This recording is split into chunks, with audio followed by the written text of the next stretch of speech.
রাজ্যে নিখোঁজ বাংলার শ্রমিক, কেরলে নিখোঁজ গোয়ালপুকুরের শ্রমিক। ঠিক কি ঘটেছে আরো বিস্তারিত এই বিষয়ে জানাতে পারবে চঞ্চল, রয়েছে আমার সঙ্গে। চঞ্চল, ঠিক কি ঘটেছে? কোনো রকম কোনো খোঁজ পাওয়া গেল?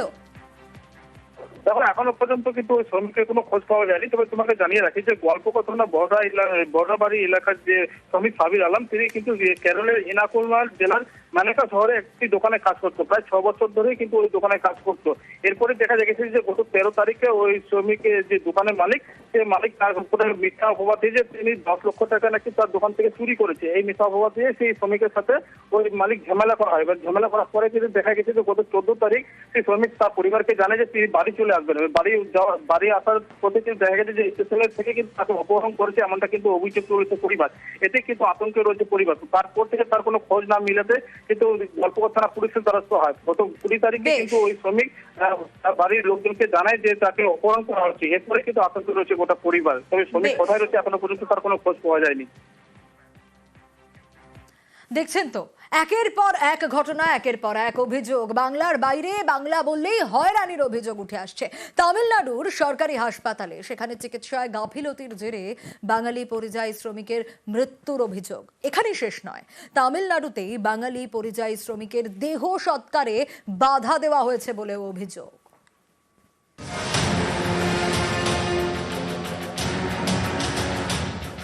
কখনো বাংলার বাইরে বাংলায় কথা বলায় হেনস্থা, থানায় তুলে নিয়ে মারধরের অভিযোগ পুলিশের বিরুদ্ধে। এবার চিকিৎসায় গাফিলতির জেরে পরিযায়ী শ্রমিকের মৃত্যু, চাঞ্চল্যকর অভিযোগ তামিলনাড়ুর সরকারি হাসপাতালের বিরুদ্ধে।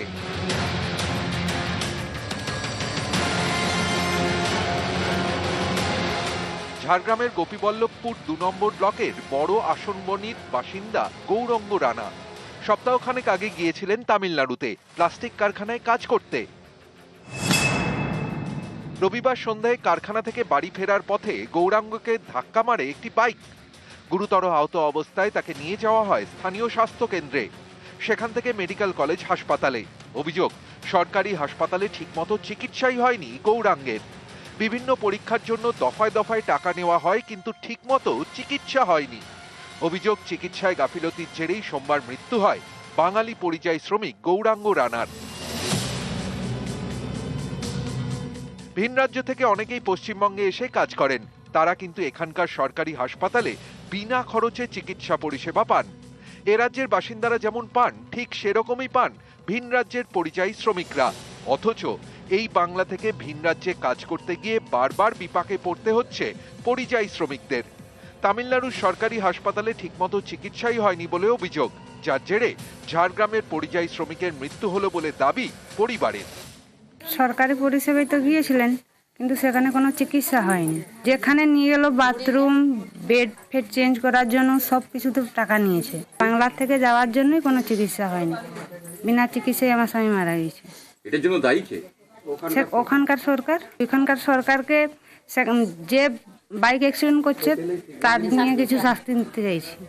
পশ্চিমবঙ্গ সরকারের উদ্যোগে বৃহস্পতিবার রাতে গৌরাঙ্গর দেহ ফেরানো হয় ঝাড়গ্রামে।